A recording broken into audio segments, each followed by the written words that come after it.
আশা করি তোমরা সবাই খুব ভালো আছো। আমরাও খুব ভালো আছি।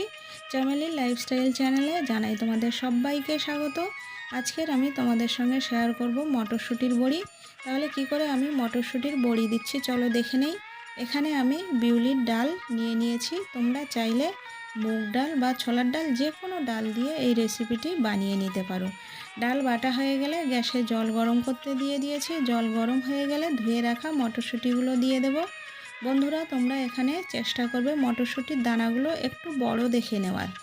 এবার জল ফুটে উঠলে দেখবে প্রত্যেকটা দানা জলের উপরে ভেসে উঠেছে। এবার দুটো একটা দানা হাত দিয়ে চেপে দেখতে হবে এরকম দুভাগ হয়ে যাচ্ছে কিনা। দুভাগ হয়ে গেলে জানবে এটা পারফেক্টভাবে রেডি হয়ে গেছে।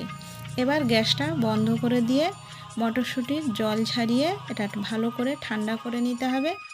এরপর সেদ্ধ করে রাখা মটরশুঁটি আর আদা, কাঁচা লঙ্কা আর ধনেপাতা সমস্ত কিছু একসঙ্গে দিয়ে মিক্সিতে বেটে নেব। বেটে নেওয়ার পর এখানে বেটে রাখা ডালের সঙ্গে এই মিশ্রণটা দিয়ে দিতে হবে। এবার এখানে দিয়ে দিচ্ছি কালো জিরে, গোটা জিরে আর সামান্য লবণ। মশলাটা এখানে তোমরা যে যার পছন্দ মতো ব্যবহার করতে পারো। আমি এখানে এগুলোই নিলাম। এরপর আমি চলে যাব ছাদের উপরে। আমার মা ঠাকুমারা বলতো যে লোহার কড়াই বা পাথরের থালায় বড়ি দেওয়া ডাল ফেনালে নাকি খুব তাড়াতাড়ি ডালের ফেনা ওঠে। সেই জন্য আমরা যখনই বড়ি দেই এরকম লোহার কড়াইতে ডাল ফেটিয়ে বড়ি দিয়ে থাকি।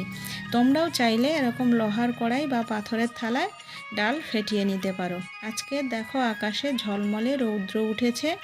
এরকম ঝলমলে রৌদ্রে বড়ি দিলে কিন্তু বড়িগুলো খুবই ভালো হয়।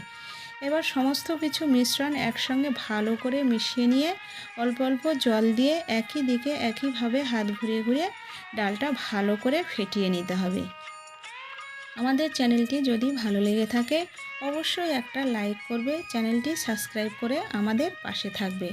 ডালটা ভালো করে ফেটিয়ে নিয়েছি। এবার আমি এগুলো এই সাদা কাপড়ের উপরে বড়িগুলো দিয়ে নেব।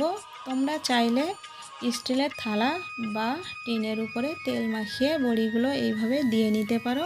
সমস্ত বড়ি আমি এইভাবে কেটে নেওয়ার পর দেখা হচ্ছে তোমাদের সঙ্গে বেলা 2টোর দিকে। এখন বেলা প্রায় 2টো। আমি ছাদের উপরে চলে এলাম। বড়ির উপর দিকটা বেশিরভাগই শুকিয়ে গেছে। এবার বড়ির কাপড়টা আমি উল্টে দেব। উল্টে এই পিঠটাও ওরকম ঘন্টা 2 রৌদ্রে দিয়ে শুকিয়ে নিতে হবে।